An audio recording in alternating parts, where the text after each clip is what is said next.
নিয়তি। রাধা আমাকে বলে, কৃষ্ণ, যদি তুমি জানো যে নিয়তিতে কি আছে তাহলে তাকে বদলে দাও না কেন? মহাদেব আমাকে বলেন যে শ্রীকৃষ্ণ, যদি আপনি এটা জানেন যে সাম্বের নিয়তি এটাই, তাহলে আপনি তাকে বদলানোর চেষ্টা কেন করেন? কেন? কারণ আমি একজন পিতা, আর পিতার কর্তব্য এটাই, তিনি যেন সম্ভাব্য সব চেষ্টা করেন নিজের সন্তানের মঙ্গলের জন্য।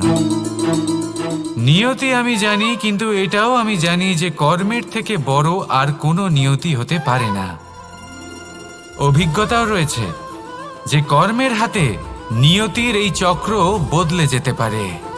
তাই জীবনে যদি আপনার কখনো এমন মনে হয় যে এটা তো অসম্ভব, তখনও চেষ্টা করা কখনোই ছাড়বেন না। কে বলতে পারে আপনারই কর্মের কোনো এক বীজ হয়তো নিয়তির